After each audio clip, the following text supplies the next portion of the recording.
మాజీ మంత్రులు అంబటి రాంబాబు, జోగి రమేష్ ఎపిసోడ్లో ఇప్పుడు ఢిల్లీకి వెళ్ళి ఢిల్లీలో కొంతమందికి కంప్లైంట్ చేయాలని వైఎస్ఆర్ కాంగ్రెస్ పార్టీ వైకాపా అధినేత జగన్మోహన్ రెడ్డి భావిస్తున్నారని ఇప్పుడు వార్తలు వస్తూ ఉన్నాయి. ఇంకొక వైపు ఏమో నరుకుతాం రప్పా రప్పా అంటూ ఫ్లెక్సీలు వెలుస్తూ ఉన్నాయి. అసలు ఏంటి వైకాపా వ్యూహం ఏంటనేది మనం ఒకసారి పూర్తి స్థాయిలో విశ్లేషణ చేసుకుందాం. ప్రస్తుతం మనతో పాటున్నారు ప్రముఖ రాజకీయ విశ్లేషకులు, ప్రముఖ సీనియర్ జర్నలిస్ట్ సిఎస్ రావు గారు. వారితో మాట్లాడు. సార్ నమస్తే. సార్ నమస్తే. సార్, ఇప్పుడు జోగి రమేష్ అలాగే అంబటి రాంబాబు ఈ ఇద్దరి ఎపిసోడ్లో వైఎస్ఆర్ కాంగ్రెస్ పార్టీ అలాగే వైకాపా అధినేత అయినటువంటి జగన్మోహన్ రెడ్డి ఢిల్లీకి వెళ్ళి ఢిల్లీలో కొంతమందికి ఈ అంశం మీద కంప్లైంట్ చేయాలని భావిస్తున్నారు అనేటువంటి వార్తలు కొన్ని వస్తున్నాయి. దాంతోపాటుగా నరికేస్తాం రప్ప రప్ప అంటూ రాష్ట్రంలో కొన్ని ఫ్లెక్సీలు వెలుస్తూ ఉన్నాయి. ఏంటి అసలు వైకాపా వ్యూహం ఏంటి ఈ ఎపిసోడ్లో? ఇప్పుడు రెండు రకాలుగా ఆ పార్టీ నడుస్తుంది. ఒకటేంది అంబటి రాంబాబు గారు అలాగే జోగి రమేష్ గారి మీద జరిగినటువంటి ఎపిసోడ్లు రెండు ఆంధ్రప్రదేశ్లో. ఒకటి అంబటి రాంబాబు గారు నోటి దురుసు కారణంగా, అనుచిత వ్యాఖ్యల కారణంగా ఆయన పోలీసులు ఆయన అరెస్ట్ చేశారు, కోర్టులో ప్రొడ్యూస్ చేశారు. కోర్టులో ప్రొడ్యూస్ చేస్తే కోర్టు రిమాండ్ విధించి జైల్లో ఉన్నాడు ఆయన. ఇక్కడ జోగి రమేష్ గారికి సంబంధించినటువంటి ఇంటి మీద కొంతమంది దాడి చేశారు, పెట్రోల్ బాంబులు వేశారు. సో దాన్ని ఇంటిని ఏదో ధ్వంసం చేయాలనే ప్రయత్నం చేశారు. దీని మీద జోగి రమేష్ గారు ఒక కంప్లైంట్ చేశారు. సో జోగి రమేష్ మీద కూడా ఇప్పుడు కొంత కంప్లైంట్ చేశారు, ఎందుకు ఆయన తిట్టాడు కాబట్టి. సో ఇప్పుడు ఆయన మాట్లాడిన భాష బాడీ షేమింగ్. ఇప్పుడు ఆయన అజ్ఞాతంలో ఉన్నాడు. జోగి రమేష్ అజ్ఞాతంలో ఉన్నాడు. ఆయన తిరుపతిలో కల్తీ లిక్కర్ సంబంధించిన దాంట్లో అటెండ్ కావడానికి వెళ్ళినప్పుడు ఈ ఇంటి మీద దాడి జరిగింది. ఆ సమయంలో ఆయన భార్య కానీ ఆయన కుమారుడు కానీ ఎవరు లేరు ఆ ఇంట్లో. సో ఆయన తిరుపతి నుంచి వచ్చారు. వచ్చిన తర్వాత కల్తీ లిక్కర్కి సంబంధించి ఆయన అద్దేపల్లి జనార్దన్ రావు వీళ్ళిద్దరు మాట్లాడుకొని అర్ధరాత్రి పూట ఇద్దరు జంప్ అయిపోయారు. అజ్ఞాతంలో ఉన్నాడు ఆయన. ఇది యాజ్ ఆఫ్ నో ఆడుండేటువంటి పరిస్థితి. అయితే సజ్జల రామకృష్ణారెడ్డి గారు కానీ, లేదంటే పిల్లి సుభాష్ చంద్రబోస్ అండ్ రాజ్యసభ సభ్యుడు వీళ్ళు కానీ, లేదంటే ఉషశ్రీ కానీ వీళ్ళు మాట్లాడుతున్నారు. ఏం మాట్లాడుతున్నారు అని అంటే, జాతీయ మానవ హక్కుల కమిషన్కి కంప్లైంట్ చేయాలి ఢిల్లీకి వెళ్ళి, ఏది వీళ్ళిద్దరి మీద జరిగినటువంటి దాడులకు సంబంధించి అని చెప్పేసి వీళ్ళు ఢిల్లీ వెళ్ళి కంప్లైంట్ చేయాలనుకుంటున్నారు. అయితే ఈ లోపుగా పిల్లి సుభాష్ చంద్రబోస్ గారు ఏమంటున్నారు, అంబటి రాంబాబు గారు మాట్లాడింది తప్పు అని క్లియర్గా అంటున్నాను నేను. ఆయన తప్పు మాట్లాడాడు, అది ఆ విధంగా మాట్లాడకుండా ఉండాలి, పొలిటీషియన్స్ అలా మాట్లాడకూడదు అంటూనే అంబటి రాంబాబు గారి మీద కేసులు పెట్టడం, అంబటి రాంబాబు గారి మీద దాడులు చేయటం అనేది తెలుగుదేశం పార్టీకి చెల్లదు, ఇది హక్కులకు సంబంధించినటువంటి అంశం అని చెప్పి ఆయన అంటున్నాడు. అనడం తప్పే, వీళ్ళు దాడులు చేయడం తప్పే అనేది చెప్తూ ఉన్నారు. ఎవరు? పిల్లి సుభాష్ చంద్రబోస్. ఇక ఉషశ్రీ గారు వీళ్ళంతా మాజీ మంత్రులు కదా. ఉషశ్రీ మాజీ మంత్రి. ఆవిడ తన ఫోటోతోటి వాళ్ళ అభిమానులు ఆవిడ ఫోటో పెట్టి పక్కనే రప్ప రప్ప అనే క్యాప్షన్ తోటి ఫ్లెక్సీలు పెట్టారు. ఇది జరిగిన రోజే. ఒకవైపు ఏమో రప్ప రప్ప అంటూ వీళ్ళు ప్రదర్శనలు చేస్తారు, గొడ్డళ్ళు కొడవళ్ళు పట్టుకొని. ఇంకొక వైపు కర్రలతోటి రప్పరప్ప అంటూ ఫ్లెక్సీలు పెడతారు.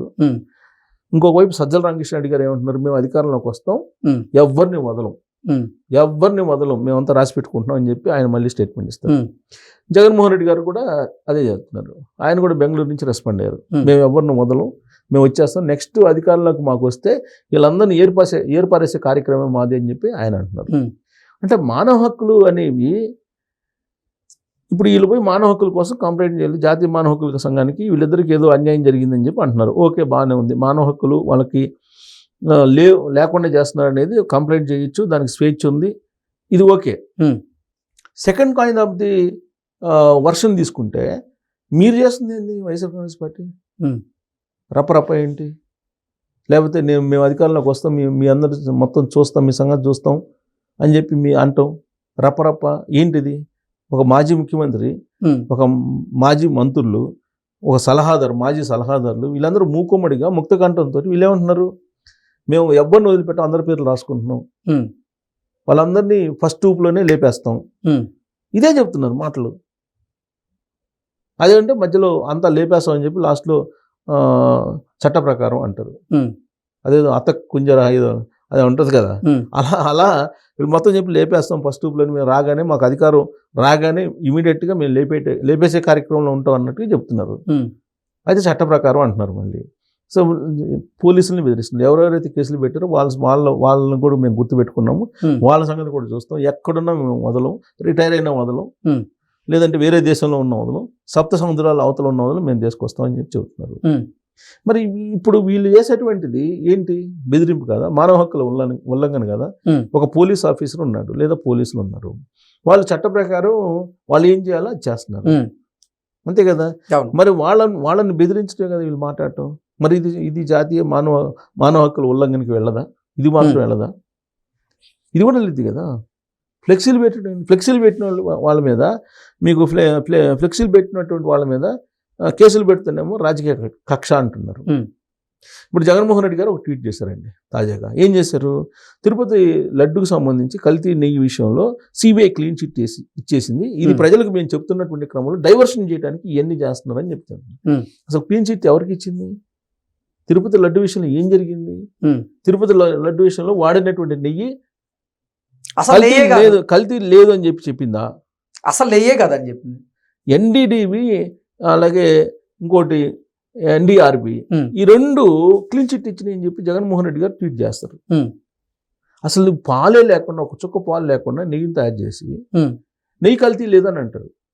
అదేమంటే ఇప్పుడు జంతు కొవ్వు ఉందని చెప్పారు చంద్రబాబు నాయుడు గారు, అది లేదు కదా, అందువల్ల మాకు clean chit, CBI clean chit ఇచ్చేసిందని చెప్పి వీళ్ళే ప్రచారం చేసుకుంటున్నారు. ప్రచారం చేసుకుంటూ పైగా మేము అది చర్చ జరుగుతుంది, చంద్రబాబు నాయుడు గారు అబద్ధం ఆడేదని చెప్పేసి చర్చ జరుగుతున్నటువంటి సమయంలో ఈ కావాలని వీళ్ళే ప్రభుత్వం క్రియేట్ చేస్తుందని చెప్పి చెప్తారు.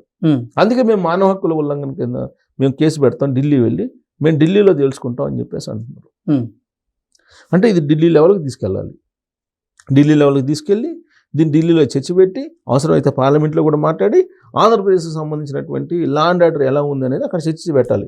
ఎందుకంటే చంద్రబాబు నాయుడు గారు అక్కడ కీ రోల్లో ఉన్నారు, ఇది ఎన్డీఏలో కీలకంగా ఉన్నారు కాబట్టి చంద్రబాబు నాయుడు గారికి పరిపాలన చేత కాదు అని చెప్పి అంటారు. పరిపాలన చేత కాకపోతే దిగిపో అంటున్నారు. ఎవరు అంటున్నారు? జోగి రమేష్ గారు అంటున్నారు, నీకు పరిపాలన చేత కాదు, దిగిపో, నీకు అసలు ఏమీ చేత కాదు అని చెప్పేసి ఆయన అంటారు. సజ్జల రామకృష్ణారెడ్డి గారు ఏమో ఆయనకు మైండ్ పోయింది అంటారు, చిప్పు పోయింది అంటాడు, ఇంకొకళ్ళేమో చిప్పు పోయింది అని అంటారు. ఇట్లా రకరకాలుగా మాట్లాడుతూ ఆయన వయసు మీద కొంతమంది దాడి చేశారు ఇప్పుడు దాకా కదా. రాజకీయంగా చంద్రబాబు గారి వయసు మీద దాడి చేశారు కదా. ఇప్పుడు అది ప్రజలు నమ్మే పరిస్థితి లేదు. ఎందుకంటే ఆయన 20 yearsలో ఎలా ఉన్నాడో, ఆయన నిన్నగాక మొన్న సైకిల్ కూడా స్పీడ్గా దొక్కుంటూ వెళ్ళిపోతున్నారు, అది వైరల్ కూడా అవుతుంది. ఇప్పుడు జాతీయ మానవ హక్కుల సంఘానికి వెళ్ళి ఇప్పుడు ఢిల్లీకి తీసుకెళ్ళి ఆంధ్రప్రదేశ్ ఎపిసోడ్ని ఇది జింగిల్ రాజ్యం అంటున్నారు. ఇప్పుడు కొత్తగా మళ్ళీ ఆటవిక రాజ్యం, జింగిల్ రాజ్యం, ఆంధ్రప్రదేశ్లో జింగిల్ రాజ్యం ఉందని చెప్పి ఈ విధమైనటువంటి ప్రచారం చేస్తే పెట్టుబడులు వస్తాయా? ఢిల్లీలో ఇలాంటి చర్చలు జరిగితే వస్తాయా? రావు కదా. సో కాబట్టి ఢిల్లీకి తీసుకెళ్ళి దీన్ని ఏదో రాద్ధాంతం చేయాలనే ప్రయత్నం ఏదైతే చేస్తున్నారో అది ఆంధ్రప్రదేశ్కి నష్టం. ఓకే. సో జాతీయ మానవ హక్కుల సంఘానికి వెళ్ళేటప్పుడు మనం ఏం చేస్తున్నాం అనేది కూడా చూస్తారుగా. ఇప్పుడు వాళ్ళు చేసేది ఏంది? ఇప్పుడు వీళ్ళిద్దరిని అరెస్ట్ చేయటమో లేదంటే వాళ్ళ మీద కేసులు పెట్టడమో తప్పు, మానవ హక్కుల ఉల్లంఘన అంటున్నారు. మరి నడి రోడ్లో వేటలు నరుకుతున్నారు, రక్తాభిషేకాలు చేస్తున్నారు. వీటిని ఏమంటారు? ఈ భయానకంగా క్రియేట్ చేయడం కదా, రాష్ట్రంలో ఒక ప్యానిక్ సిచ్యువేషన్ క్రియేట్ చేయడం కదా, ఒక అల్లకొల్లను సృష్టించడం కదా, ఇది కదా మానవ హక్కుల ఉల్లంఘన. సో చట్టం అనేది ఎవరికైనా ఒకటే. రేపు ఢిల్లీ వెళ్ళారనుకోండి, ఢిల్లీలో మీరేం చేస్తున్నారు అనేది కూడా రిపోర్ట్ చేస్తారు కదా. అది ఇంటెలిజెన్స్, స్టేట్ ఇంటెలిజెన్స్ ఉంటుంది, సెంట్రల్ ఇంటెలిజెన్స్ కూడా ఉంటుంది. సో కాబట్టి ఎప్పటికప్పుడు రాష్ట్రంలో ఏం జరుగుతుంది అనేది అందరికీ తెలుసు. సో ఢిల్లీకి వెళ్ళి జాతీయ స్థాయిలో దీన్ని హైలైట్ చేయాలనే ప్రయత్నం ఏదైతే ఉందో అది వ్యూహాత్మకంగా వాళ్ళు చేస్తున్నారు అంతే. Okay sir, thank you.